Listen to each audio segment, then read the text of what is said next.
Hey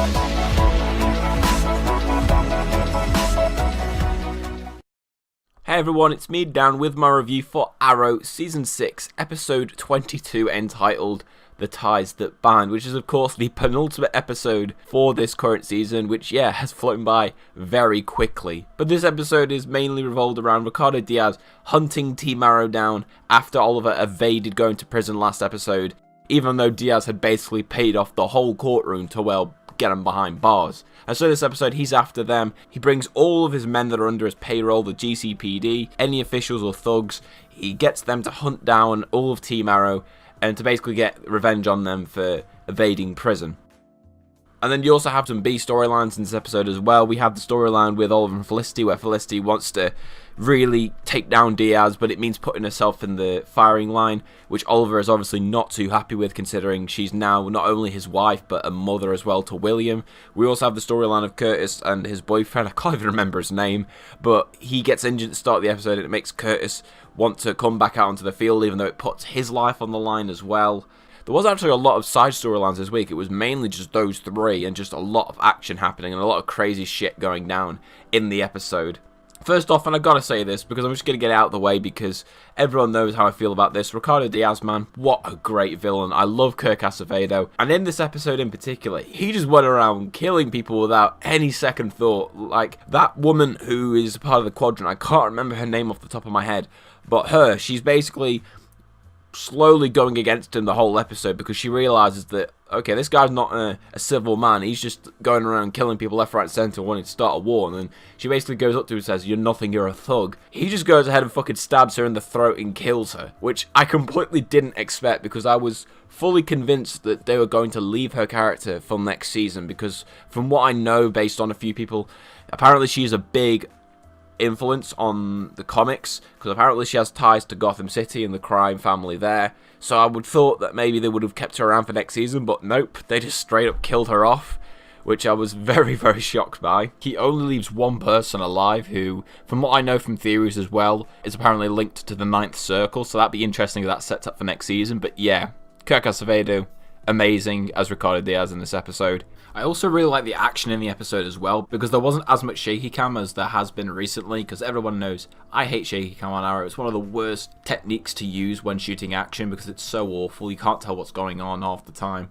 But no, the action was very clear in this episode, and there were a lot of cool action sequences. There was one quite unusual one where it followed Felicity as she was going through SCPD, and you got to see her perspective of, Team Arrow just destroying everyone in hand-to-hand combat and stuff like that. And I know some people were critical of this scene, but for me, I enjoyed it, because it kind of let you see an everyday person perspective of if just a normal person was just wandering through this, and you get to see it from a person's perspective. I think people were only really triggered by that because it's Felicity, and obviously there's people out there who just hate the sight of Felicity whatsoever. I'm more tolerable with her on Arrow. Yes, she was a nuisance at times in this episode, which I will get onto, but overall I really enjoyed the action sequences, because that was a really cool action sequence. The fight scene in the start in Oliver's apartment when Diaz's men tried to kill Oliver, that was a really cool action sequence as well. And then the one at the end of the episode where they all invade the new Team Arrow bunker was also pretty damn cool as well. And just overall the action itself was very, very good, just like it has been in recent weeks. I also really like Lila in the episode, because I really enjoyed her and Diggle together. I think her and Diggle are one of the few relationships on Arrow that I can tolerate, because we don't see him that often. Kind of what happens with Gypsy and Cisco on The Flash, or at least used to happen, since obviously they've now broken up. But I really enjoy them on the show. I really like them as a couple, and I really like their dynamic with each other, because they're one of the few couples who genuinely feel like a couple, in that they're nice together, but they also have great back and forth with one another. And I really wish we could have Lila as a series regular on Arrow, because I really do enjoy her. I know the actress works on other shows as well, but I would love to see her more often on Arrow, because I just think she really works well on the show. I also really liked how we finally, after like 11 or so episodes of them being split up, Team Arrow finally worked together.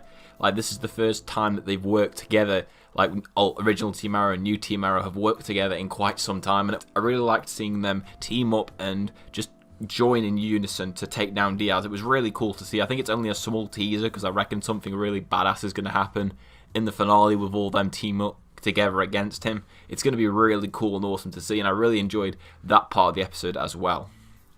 And lastly, I'm going to mention this because I think this is something that was quite undermined in the episode, but we of course have the destruction of the Arrow bunker. The bunker for original Team Arrow that we've had since, I believe, Season 4.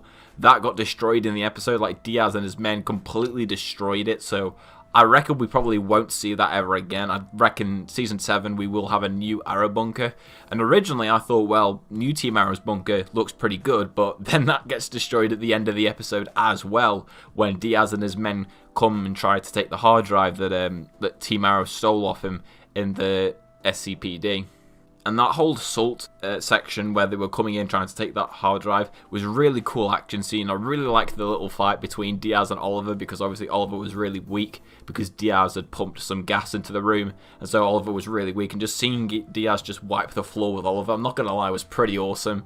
And then Oliver using that little cheap move of, using whatever it was, like bombs that he had planted in the whole bunker, and he uses that to kind of distract Diaz. It was pretty cool. I really did enjoy that. The whole action sequence was probably my favourite of the episode, but I just really liked how they just destroyed the bunkers, and it really puts you in this position for the finale now where Team Arrow really has nowhere to run, because they've not got the original Team Arrow's base, they've not got new Team Arrow's base. The only place they really have left is Argus, which is, I reckon, where they're probably going to be held up in the finale, simply because obviously there's 2 bases are now compromised, and I think Season 7, like I said, we will get a new base for Team Arrow to make their little hub of operation. Now, if there was one small problem I did have with the episode, it would be the Felicity and Oliver side plot, because at times I did find it a little bit annoying and a little bit reminiscent of the first half of this season, and also in a way Season 4, just with how it was written. At times I felt like it was really poorly written. Some of the dialogue just didn't make sense, and it was mainly Felicity's points of her putting herself so much in danger did annoy me at times, and some of the acting by Emily Bett Rickards at times I didn't think was 100%. I mean, everybody criticises me for, being too harsh on Emily Bett Rickards, but the point is, there's no denying that when she has her dialogue, when it's all like geeky stuff, she's great with it, but when it comes to emotional stuff, she's missing something there, and it's so evident when you see her act, and in these moments I just didn't think she was that great, and her points, Felicity's points for going out onto the field, just weren't good enough in my opinion. It didn't feel like a very double-sided in terms of, oh yeah, he's right, but she's right as well. I was more siding with Oliver because I understood where Oliver was coming from, so that was probably my only issue with the episode. But even with that, it paled in comparison to everything else, because everything else, in my opinion, in this episode was just done so well. So for my final grade for this episode, I'm going to give it a 9 out of 10. I will say it's probably the weakest episode that we've had since, including 18. Like, since then, this has been the weakest episode, but I still think it's a great episode because, I mean, it was just so awesome to see. I think it set up the finale really well, and I can't wait for next week's finale. I mean, I know it's probably not going to be as good as Season 5's finale, because I don't think anything will top that. I think this Season 6 finale could be something a lot more different, maybe a bit more subverted compared to what we think it's going to be, but I'm really excited for it. I just hope that Season 6 goes out with a bang, because I know this season has been very inconsistent, but I just hope that with this finale, they can have this, stretch of these last 6 episodes being really, really good to hopefully, just leave us all off with a positive mindset of Season 6 rather than just a really weak finale, because for me that would be the worst way that this season could go out, so fingers crossed that's the case. So thank you all everyone for watching my review on this episode. I'm sorry this is a bit of a shorter review than usual, but I'm a bit rushed for time at the moment, but hopefully we'll be trying to release more Arrow videos before the finale comes. Hopefully I will try and do a prediction video of who I think will die in the finale, so keep your eyes open for that. If you're new to the channel, please go ahead and hit the subscribe button and leave a like on the video, and tell me in the comment section down below how hyped you are for the Arrow Season 6 finale, because yeah, I'm pretty damn psyched for it. So with that being said, thanks for watching, and I'll see you all in the next video.